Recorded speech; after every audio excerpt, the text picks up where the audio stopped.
Alright, so in today's video we're going to take a look at a Bachmann Branchline Class 37, and I know it's been a little while since the old pendulum station came down and the new one's being built. It's about, well, the track work is about 70% done, but I finally have enough track to test new locos, and I managed to get myself a Class 37, which is pretty exciting since I've been watching out for one of these for almost 2 years. They don't come up like most British trains in the US, but I didn't just get a Railfreight Class 37, which is what you see here. I also managed to pick up a intercity Swallow livery as well, and since I model British Railways, I was pretty excited. So I haven't taken this out of the box yet.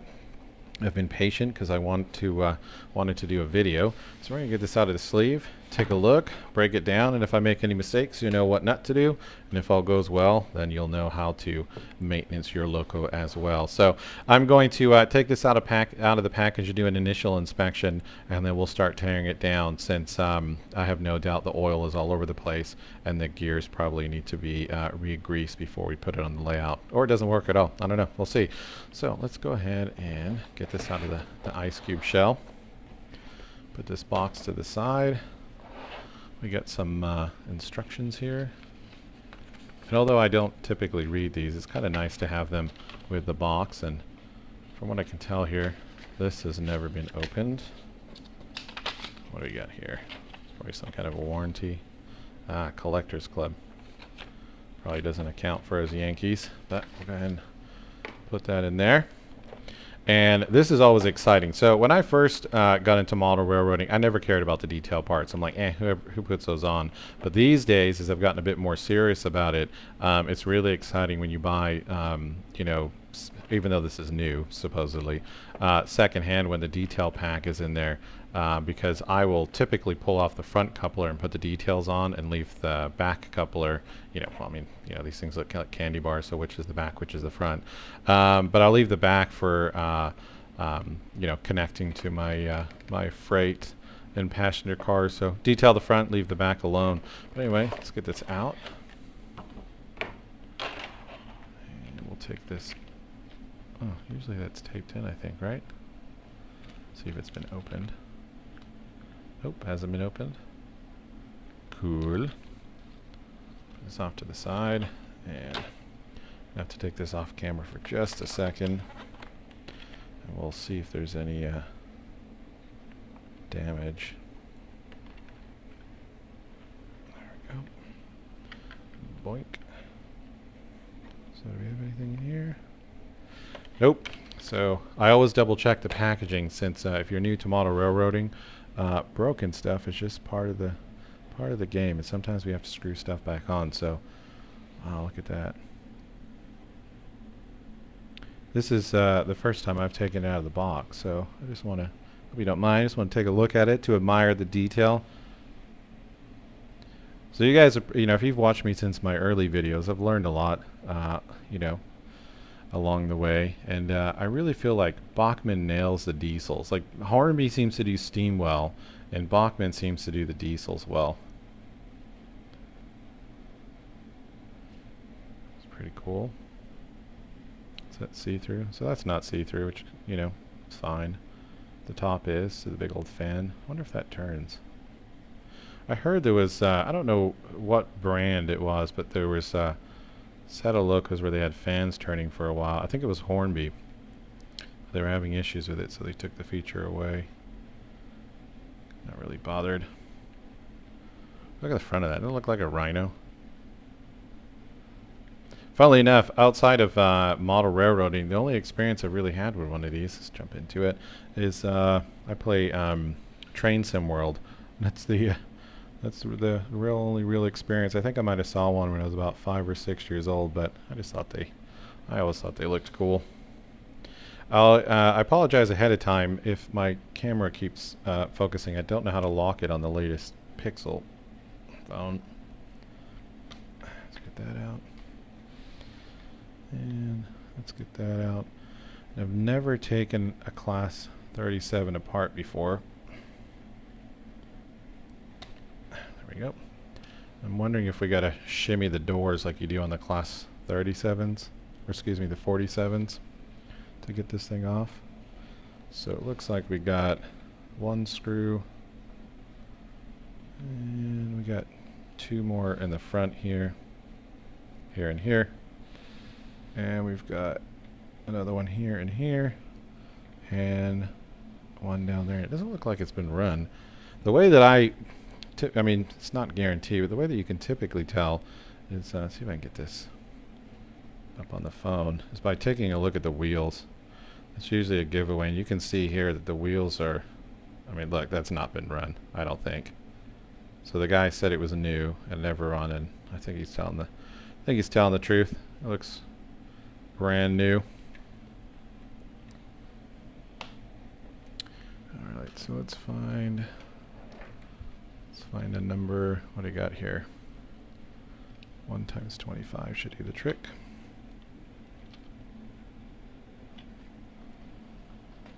I don't feel a screw in there. Let's see if I can get a different screwdriver here so we don't scratch the bogies.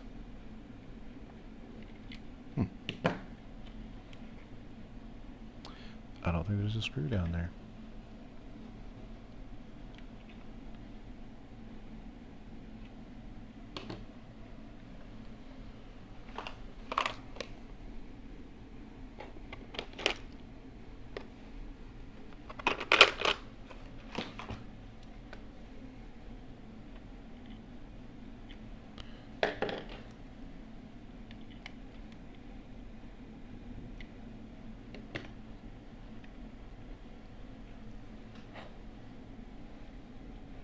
Take a look in there. Let me get this lined up with the phone so you can see with me.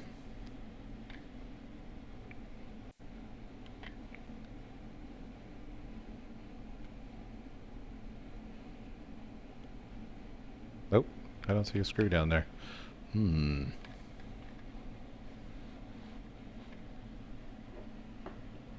you hear any thumps or bangs in the background, it's not another shooting over here. It's a treason day on Monday, so that's what my uncle calls it. And they're shooting off fireworks. Go ahead and get this out. So you got to be careful with this because it's right by the, let's see if I can zoom in here. It's right by the buffer there. So you want to be careful when you're taking that out. Ooh, that was a big one. You can hear them shooting off fireworks. It's pretty hot right now too, so gotta be careful about fires. Out here in California. Let's get you out of there.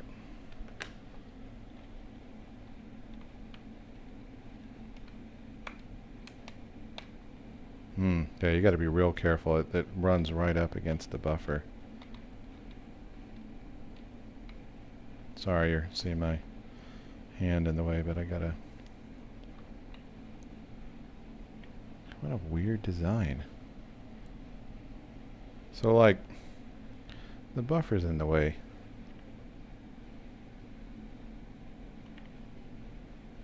I don't think I have to take that out. What the heck?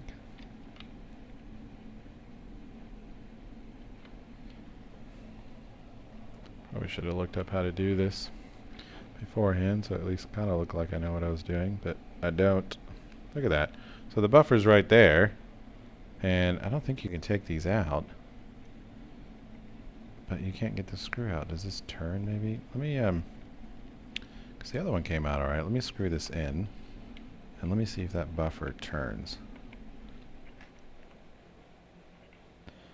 No. What the heck? I don't want to break anything here. Oh, that doesn't want to look like it wants to come out. Alright, I'm not even going to lie to you guys. I'm going to go look up a video and see if there's somebody else that's done this, because I just look at the buffer. It's like it's right in the way of the screw. And it doesn't turn. You can't turn it to the left or the... I mean, you can a little bit, but my worry is that if the screw comes up when it's tilted like that, it's going to snap the buffer off. And, you know, I'm sure parts are a pain in the butt to find in the UK. I don't even want to know how hard it's going to be to find one over here. So I'm going to pause this video and I'll be right back.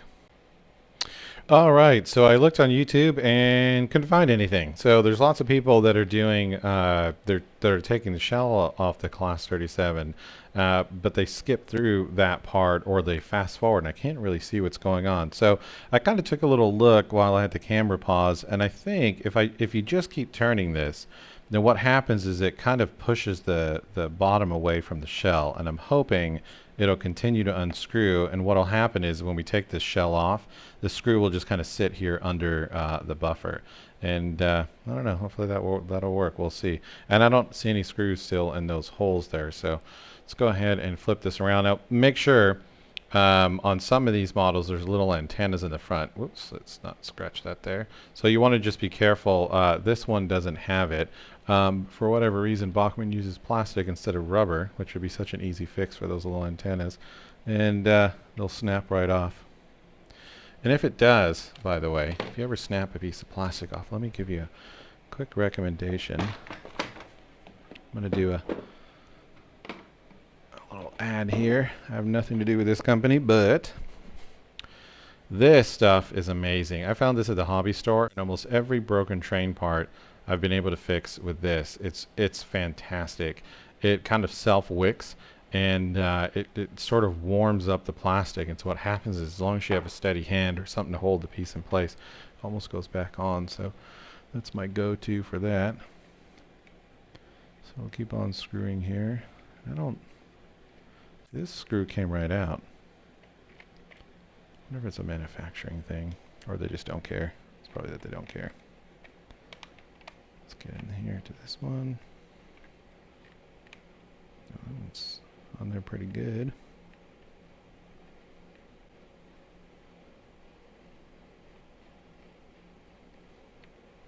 Yeah, so it seems that these other ones came out just fine. It was just that one, so hopefully it'll just sit there. Let's go ahead and get this out. Let's see if the shell removes. I'm going to back up here a little bit. I don't know if it will or not. No, it doesn't feel like. 3 more screws. We got 1, 2. And we'll flip it around.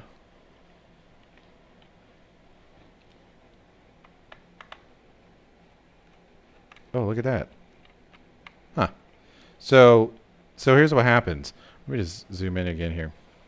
As I started to unscrew this, it wiggles enough that you can get around the buffer. So there you go. That's the answer. Just be careful. Easy peasy. Shell still doesn't want to come off. Alright, put this up to light and see if there is another screw down there that we just couldn't see. Alright, let me grab a flashlight.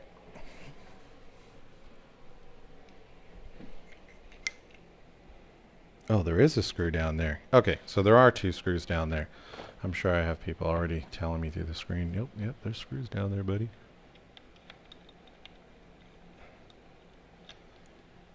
Why won't you? Oh, there it is. Dang, that sucker's in there pretty tight. Sorry if you're seeing my hand again, but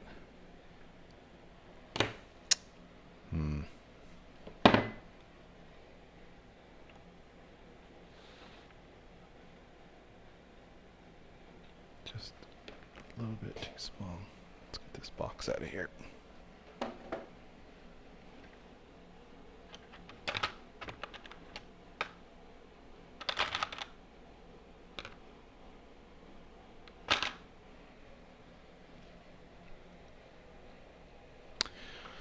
All right, I'm going to go to the train room because I'm going to need a longer screwdriver to get down there. I will be right back. All right, so I had to search around the garage, finally found this screwdriver. So these screws in here are buried pretty far down there. So this screwdriver is almost the length of the train, and you know, it's pretty small. I grabbed my magnetizer here, magnetized the tip, and I was finally able to unscrew those screws. But be real careful because most of my shorter screwdrivers like this one, which gets the job done most of the time, and if not that one, this one might, will scratch the, fuel tank or whatever this is. So anyway, I managed to get in there, and it looks like the body just pops right off. It's nothing like the class, it's nothing like the class 47, which is way harder to deal with. So, nice, take a look at that. So we're gonna that over there. Take a look at the shell. So it doesn't look like we had any damage here. Everything looks good here. No corrosion.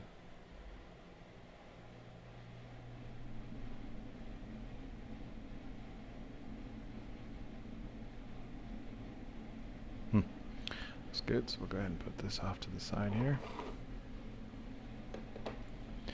Alright, so first thing we're going to do is we're going to put a decoder. So I've got a Soundtrax 21 pin decoder, DCC decoder. I'm going to put that in there. Give it a little shake. Everything else in here is looking pretty good. I don't see any real issues. I mean, these, I suppose while we're in here, probably won't hurt to give the contacts a little clean. Now these contacts right here are probably what lights up the cab. Which I don't do too often, but the kids like it when all the lights are on. So go ahead and clean those up.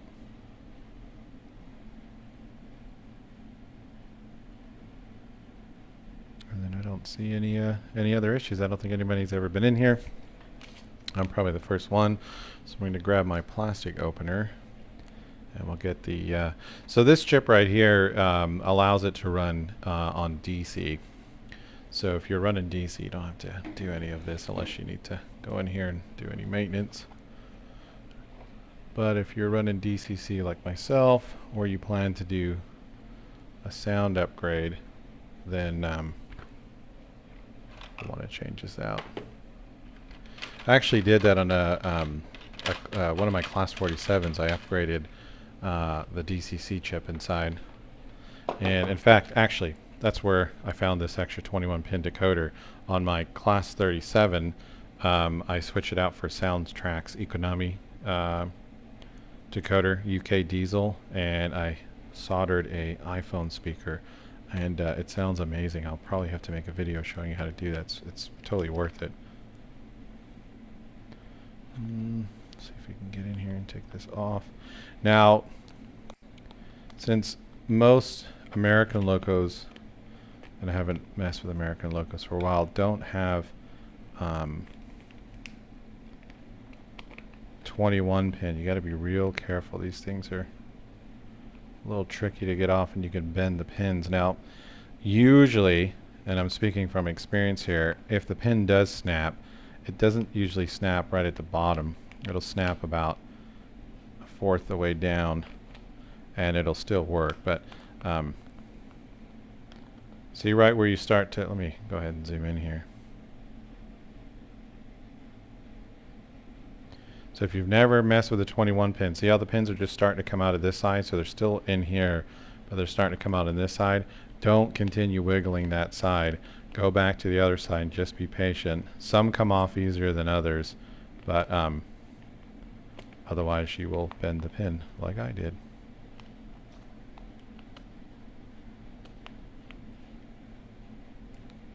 Alright, sorry about that. My phone overheat and I had to wait for it to cool down, and now I am back. Okay, so I checked the instructions and just to make sure the pin order was correct, and this is how you install the decoder. So we're looking pretty good here. So I briefly went over the shell, but one of the things I look for when I buy these used is whether or not the contacts are corroded. So this one's looking pretty good. Take a look at the LED here. Come on, phone. Yep, that one looks fine. I took a look under a jeweler's loop to see if any of the LEDs have popped.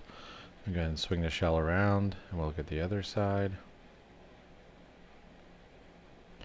And we can see here that the LED looks fine, no damage. And those contacts look fine as well. And there's no corrosion or anything down here on the board. So those look fine, no issues there. So the next thing that I'll usually take a look at, and I haven't run this yet, but I usually want to see if there is any grease between the bogies and the drive shaft. And you know, I'm not seeing any oil leaking like I'll typically see on one of these guys that's been sitting for a while. But let's go ahead and take off. Let's go ahead and take off one of these bogies, or trucks. The way that you do this, if you haven't seen, you know, the video online, you've never done it before, is you can see you've got the outside here, and if you see right in there, you just take you can take a flathead screwdriver, but I always suggest a plastic opener because you're less likely to snap or break anything here. And you just kind of pry that down and it'll pop right off. So that's what I'm going to do, but I need to move away from the camera for a second so that I can see what I'm doing here.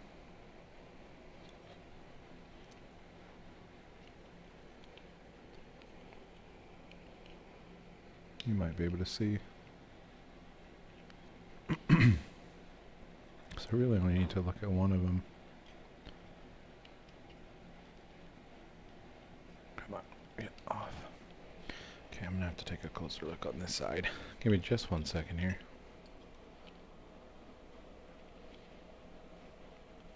Man, oh, there it goes. Popped right off. And let me kind of show you what it looks like up close. So, while the camera was cooling down, it took a second to go eat, so that's why I'm clearing my throat. All right, so we can see here, this is the side that pops off. So here is where the coupling goes, and then on this side we have where it kind of connects. So you just kind of take your plastic opener, just gently kind of shimmy it and use it, it'll just pop right off. So we can see here, this grease is, you know, honestly, it's not that bad.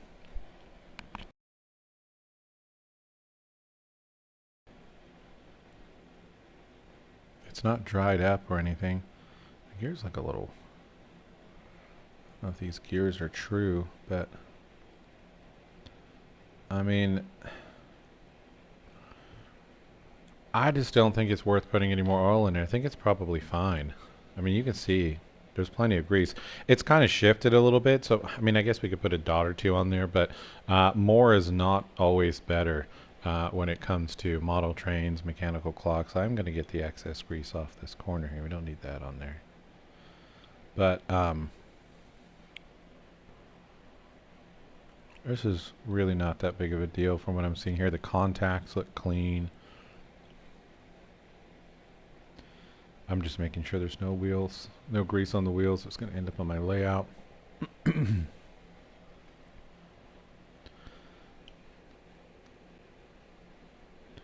Yeah, I mean, that looks fine. You want to make sure, so the grease points that you want to keep an eye on is here. You want to make sure there's just a little bit of lube there, and there, and then on these gears. Now, what's probably going to happen is as this thing starts moving around on the layout for the first time, this will kind of start working itself in. Now, if this grease, if you pull it off, because this stuff can get real hard, and you can see, you know, I mean, it's fine. Then you'll sometimes have to go in and kind of scrape it out, and sometimes adding a little Labelle 106 or even mixing it with something like a little 102 or 103 will get the grease like loosened up. But if it's really hard, and sometimes I'll take them out with the exception of the wheels and I'll put them into an ultrasonic cleaner and then kind of oil them fresh. I don't suggest putting these into anything like that because it'll take off the black paint that's on the front of the wheels, and so I'll just take a toothpick and manually take it out one by one. I'll just watch a TV show or something and just get through it. But this is looking pretty good. I mean, I really just don't see much of a need to mess with anything here. I'm going to go ahead and just put a little dab, and when I say dab, we're talking about not even a half a pea's amount on each side. So here and here, and that should be enough to cover this guy. So let's go ahead and get this back on.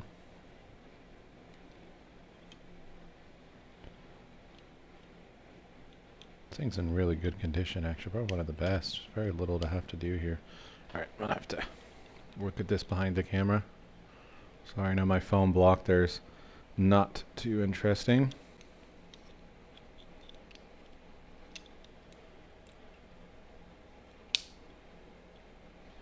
And then, since we've come this far, let's go in here and just, you notice where the fat part of my thumb is and my finger, I'm kind of holding each side, and then I'm going to come in here. Let's go ahead and just pop that off.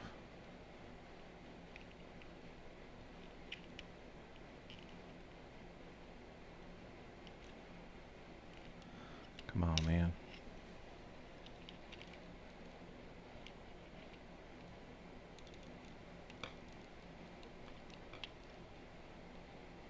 Alright, I'm going to have to come on the other side again.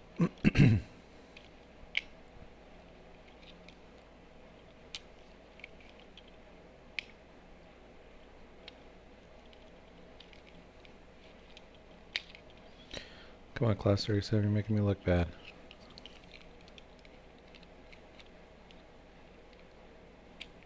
Another thing to keep in mind too is if you live in a particularly dry climate, probably wouldn't hurt to ground yourself out with a anti-static strap. We're okay here, but in the winter when I work on these, I'll do that to make sure I don't cause any damage to the decoder or the primary board. Dude, what's your deal?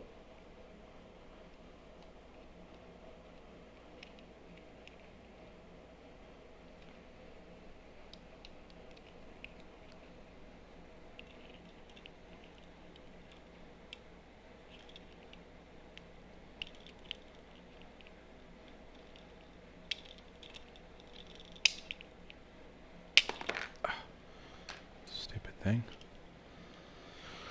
Alright.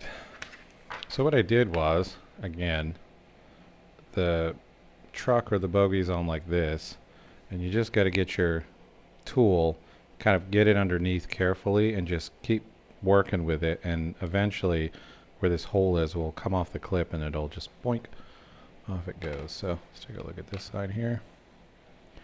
Now I also want to pay attention to the electrical pickups to make sure they're not corroded, but just pick this up and we'll bring it up close so you can see what I'm seeing. So that's looking good. You can see here that the electrical pickups, I mean, look at that. They're just looking good. Everything's touching like it should. Got a little excess grease here on the side that we'll get off, but I don't see any corrosion or issues with this.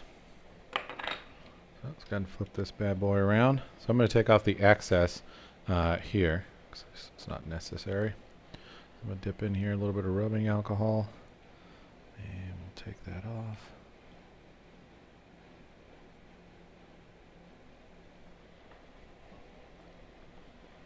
We're about done here. We're going to get the shell on. We'll go check out the some of the new layout. Unfortunately, when we do the test run, it's not going to look as neat as it usually does, since the old layout's gone. And I might do if anyone's interested, I might do a layout update, show you how things are going. I'm trying to model it after Paddington Station in King's Cross was probably the biggest inspiration, but I didn't want to directly model either one. I just kind of wanted something sort of, say, London generic station, which gives me a bit of flexibility to switch eras if, you know, sometimes you come across a good deal, and even if that's your era, you still want to pick up the logo. Like, for example, I really like GWR's newer logo, the or liveries, the green that they have. I think it looks really cool. So if I have you know, my station look kind of like King's Cross, kind of like Paddington, then I have an excuse to run that if I ever happen to come across one. But anyway, you'll see it in a second. It's all pink foam board right now. And I've got some three-way switches and a bunch of other complicated stuff down. So setting up the point work has been a nightmare. Doing all the wiring and the manual switching underneath the board is taking forever. But it's almost done. Cool. All right, so we're looking good here. So let's get this truck back on. And we're just going to click that on this side. So left side on first, and then just push down. Like always with these things, they're a little finicky. I'm going to take it off camera for a second because I really have to cradle this thing like a child to make sure I don't snap it. So the problem is, and I'll show you this in just a second, the bogies rock back and forth, which is great for your layout if you don't have perfectly laid track, just like real life. But there we go. Is that it? Is that going? It can be a bit of a pain getting these back on. So what happens is, let's take this back here. These will wiggle back and forth. So I'll just put my finger. Oh, there's a screw. I don't know where that came from. These will wiggle back and forth, so I'll just put my finger here, my pointer finger, and I'll just kind of push in and you know, put this side on first and push down this side, and it'll usually click into place. So all right, somehow I made a probably about a 45-minute video just doing some pretty basic stuff here. So let's just kind of recap, and then I'm going to put this all back together. We checked the shell, we checked the contacts, we checked the bores, we checked the interior LEDs for the cab lights. Those are all looking good. We cleaned the contacts here. Those are fine. We changed out for a 21-pin basic DCC decoder. I probably should have put a little extra lubricant when I took that off, but whatever, it's fine. I'm not too worried about it, and it doesn't show up on camera real well here, but I can actually see there is some lubricant where the drive shaft connect to the truck, so I think we're fine. The only thing that I like to do is I find this can sometimes eliminate some noise is if you see right there, see that little gold part? Camera right there. I will always add a little Lebel 102, this guy here, before putting everything back together. So I'm going to do that now. That's one side, and we'll do the other side, and that's typically the last thing. So let's get this shell back on, and yeah, we should have ourselves a working train. Now I'm not going to put all the screws on and waste your time, but I'm going to put the shell on just for appearance sake. And we're going to go put this guy onto the track. And I have absolutely no idea if it'll work. Make sure you put the shell on the correct way. Okay, cool. So I'm not going to put the screws in. Let's, you know, just in case there's issues, let's go ahead and take this over to the new layout and see if it's working. All right, so we're going to go ahead and take this off here. Layout looks quite a bit different since the last time I had it on video. And the lighting in here is probably not as good. I don't know if my wireless mic's going to work, so I may have to switch to the phone mic. But let's get him lined up. Now keep in mind the shell is isn't on fully. All right, we'll go ahead and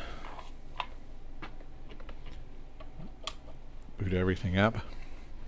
And actually, the decoder that's in there now, I'm gonna have to take these other guys off the track because I think this decoder was in a different loco, and so we might have to reset the address on it. All right, looking good. Cool. Let's get the control, and we're going to go ahead and try the default address. And the power cab here, we'll do. If I was smart enough to reset it, which I probably wasn't. Nope. So let me pull out my sheet. I have this sheet that I kind of made that has some of my locos on it, and it was a 4736 that I replaced. Where this came from. Let's see if I left the address the same. Oh. So we don't have any lights. But that may be due to the fact that the shell's not on all the way. But let's see if we can at least get this guy to move. Looking good.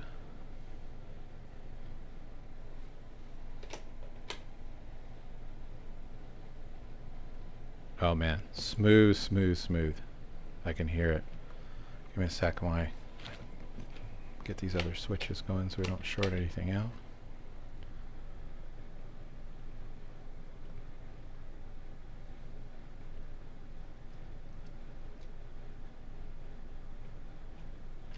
Wow. Works good. So I'm going to pull the camera back here a little bit. We'll watch it come onto the three-way switch here. Got hammers over here.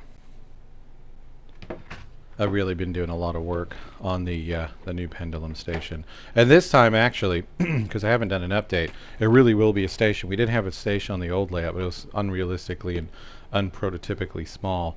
The new station is going to be almost what, 5 feet, so not quite as prototypically accurate as what you might find over in the UK, but much more so. And I had a lot of help from the Model Railways Facebook group. So got this cool three-way switch over here. So let's see how it does through the switches. Oh, and I switched to code 75 rather than code 100. Man, this thing is a smooth runner. Absolutely smooth as butter, and quiet too.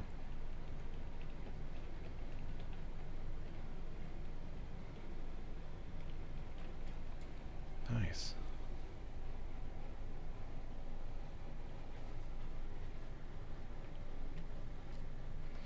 Okay, so I'm going to go put the screws in on the shell, and I'm going to pause the video and come back, and then we'll see if we can double check all the LEDs are working, because that's the only thing that doesn't seem to be active right now. And if all's good, then we'll call it a day. I'll see you in a little bit.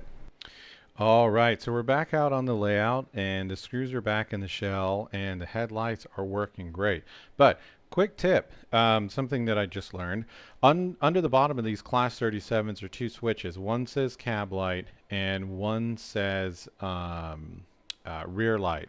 Now I assumed that those would be irrelevant once you switch to a DCC decoder and that they were only for DC operation, but that's not true.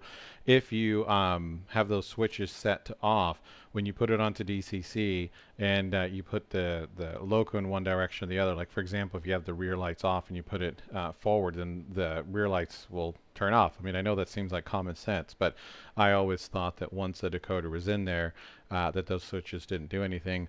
That's not the case. So I had a moment of panic there for a second, thinking that you know, something was wrong, but nope, it's everything is working fine. So no issues here. I'm going to go ahead and stick a little bit of momentum because I don't like that jerky stop like that. There we go. And reverse. Sweet.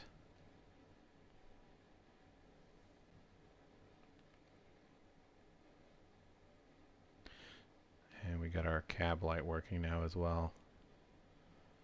And it doesn't look great on camera, but I can tell you that in person the cab light looks fantastic. This might be one of the best locos I've actually had or seen from Bachmann. I mean, it's just really well done, and I don't even have the detail parts on it. So cool. So we got our Class 37 up and running. Sometime in the coming weeks we'll take a look at this guy here. So let me move this over. We've got ourselves another Class 37, and it's in the inner city Swallow livery, so we can get him up and running.